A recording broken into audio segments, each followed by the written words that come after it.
42시간 전에 마감한 트레이더가 생생하게 전하는 글로벌 마켓 리뷰 델타원입니다.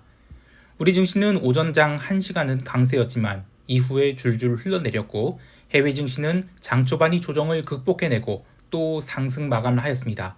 하지만 증시만 강세일 뿐 FOMC 이후로 개별 자산의 흐름은 각자의 사정에 따라 움직이고 있는데요. 가장 큰 이슈는 달러 강세가 이틀 연속 강하게 나타난 것이 진짜인가입니다. 시장 어떻게 보고 있는지 대응 전략과 함께 이야기합니다. 먼저 아시아 세션 리뷰 갑니다. 우리 증시는 장 초반 소폭 갭다운 출발을 했는데 개장 후 5분도 안 돼서 강한 상승으로 전환했습니다. 이때 시장이 상승을 주도한 것은 선물이나 옵션이 아니라 외국인이 삼성전자와 SK하이닉스 매수였습니다. 시총 1등과 2등을 이렇게 당겨버리니 첫 1시간 동안은 시장이 점진적 상승하여 연중 신고가 갱신을 하였지만 이후에는 차익 실현성 매도가 꾸준히 쌓이게 되고 오후에는 선물 베이시스도 나빠지면서 지수는 고가권에서 윗골이 달린 도지 음봉이 나오게 됩니다. 선물 미결제 약정은 전일 대비 2186계약 감소한 25만 9천 계약 수준까지 내려왔는데 장중 선물 거래의 방향성도 없었을 뿐더러 오후장에 선물 미결이 크게 줄어서 지난 목요일 삼성전자를 급등시켰을 때의 선물 미결제 약정은 남았지만 콜옵션 스퀴즈를 보고 들어왔던 선물 미결제 약정은 모조리 빠져나갔다라고 봐야 됩니다. 향후 시장의 상승 속도에 제동이 걸린 것은 명확하죠. 또 하나의 아쉬운 점은 외국인이 오늘 현물을 6,600억 넘게 매수를 했는데 삼성전자 우선주, SK하이닉스 셋 합쳐서 5,600억을 매수를 했어요. 자, 그리고 나머지는 1,000억 매수예요. 그런데 지수를 끝까지 못 당겼죠. 즉 외국인이 현물 매수가 인덱스 바스켓을 고르게 담는 것이 아니라 지나치게 반도체에 편중되어 있어서 증시 전체의 변동성만 키우고 있는 거예요. 이렇게 되면 시장은 언제든지 뒤집힐 수 있는 것이죠.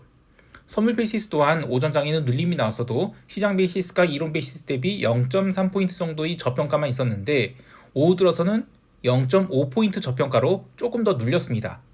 물론 이 주말을 앞두고 포지션을 치우려는 그런 흐름도 있었고 또 미국 지수 선물이 그리고 중화권 증시가 힘을 못 쓰고 있는 것도 오장이 눌림 이유가 되었다라고 보지만 시장을 추세적으로 상승시키는 동력이 소멸되기 시작했다는 점에서는 아쉬움이 있습니다. 옵션 시장에서도 비슷한 흐름이 있었습니다.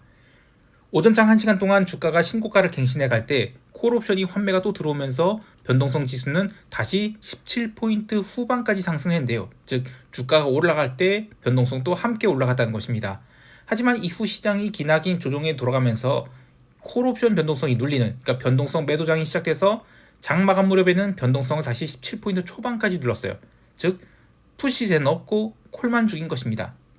그런데 그럼에도 불구하고 우리 증시 변동성은 해외 증시 변동성에 비해서 3포인트 이상 높다는 점을 생각해야 되겠습니다. 전체 미결 분포를 보면 주가 급등으로 인해서 상단 레인지가 올라오긴 했어도 375선을 계속 뚫고 올라갈지에 대해서는 자신감이 부족한 것 같아요.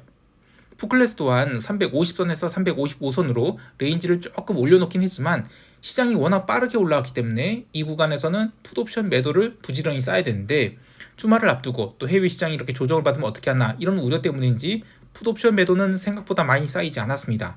이 부분은 다음 주에 우리 증시가 내려간다 하더라도 의미 있는 풋옵션 시세를 주기가 쉽지 않음을 보여줍니다. 자, 시장 정리해보면 증시가 분명히 의미 있는 거래량 동반을 하고 레벨업에 성공한 것 같긴 하지만 금요일 하루만 놓고 보면 반도체 현물로 가파르게 당기는 것은 어느 정도 한계에 온 게 아닌가 싶어요.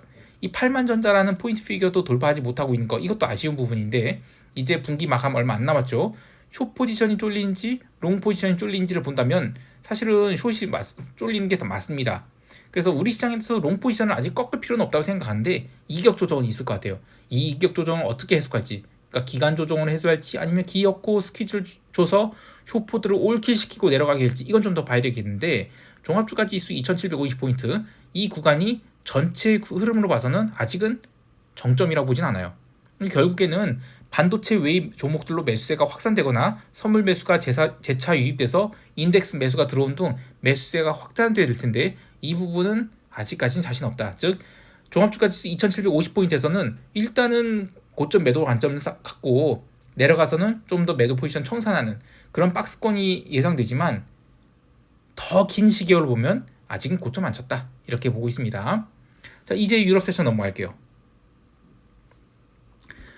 유럽 증시는 장 초반 눌려서 출발하고 나서도 제대로 반등하지 못하다가 점심시간 이후로 제법 큰 눌림이 있었는데요. 유로스탁스 50 지수는 장중 한때 마이너스 0.7%나 조정을 보였죠.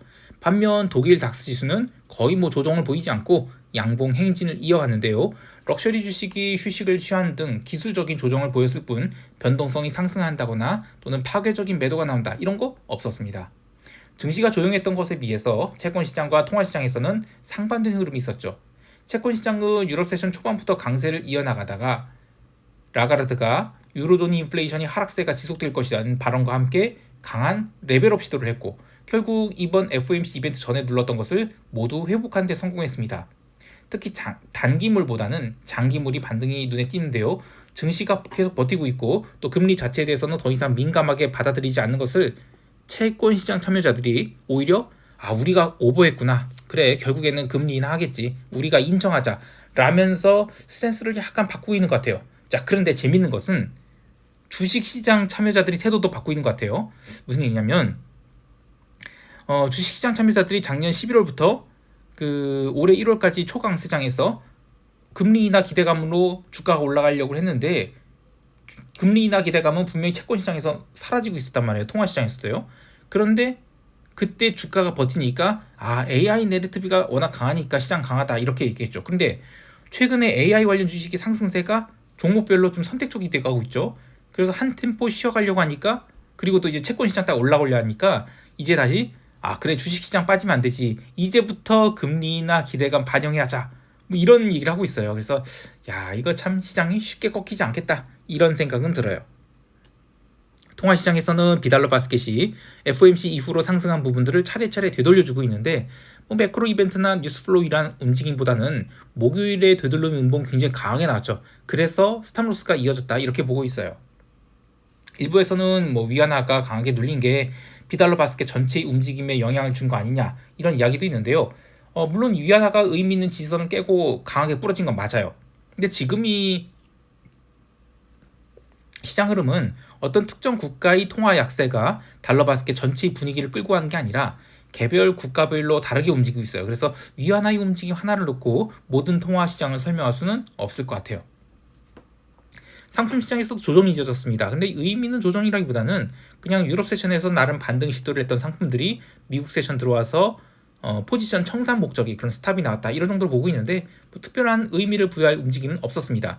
그래도 굳이 정리를 하자면 골드가 지난 FOMC 이후로 오버슈팅 했던 것을 빠르게 되돌려주는데 이게 과연 꼭지를 친 것인지는 이번 주에 결정해 줄 것 같아요. 그리고 구리 또한 9,000달러 넘겼던 것이 페이크였는지 이것도 이번 주 결정될 것 같은데 바로 반등에 성공하거나 부러진다기보다는 이번 주를 잘 버티자. 그러면 4월 첫째 주에 다시 강세 행진을 이어갈 수 있지 않을까 합니다. 그래서 아직까지는 비달러 강세 그리고 상품 시장 강세에 대한 미련을 버리지 않은 것인데 혹시라도 이번 주에 못 버티고 흘러내린다. 그러면 나가리라고 봐야 되겠죠. 자, 이제 미국 세션 넘어갈게요. 미국 증시도 큰 의미를 부여하기 힘든 따주기장이 펼쳐졌습니다. 개장 전에 기술적인 눌림들이 있었죠. 근데 유럽 증시가 워낙에 강하게 반등하자 미국 증시도 더 이상 하락하지 않고 반등에 성공했는데요. 그렇다고 해서 큰 반등을 한 건 아니고 나스닥 기술주 중심으로 고개를 조금 든 정도라고 할 수 있겠습니다.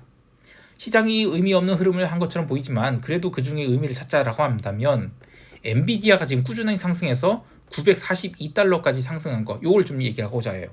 그동안에 엔비디아가 920달러를 제대로 넘은 적이 없었는데 애당초 920달러까지 상승한 가장 큰 동력이 엔비디아 개별 주식 콜옵션 매수였죠. 근데 그 동력이 한풀 꺾이니까 콜옵션 차익 실현 그리고 시간 가치 감소 이런 이유로 920달러를 넘으려 할 때마다 엔비디아는 아주 강한 저항을 받았어요.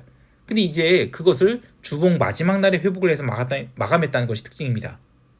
엔비디아가 AI 테마의 대장주란 것은 모두들 인지하고 있는 사실이지만 오늘의 상승으로 이번 1분기 말까지는 시장이 웬만해서는 꺾이기 어렵다 이런 걸 보여준 것 같고요.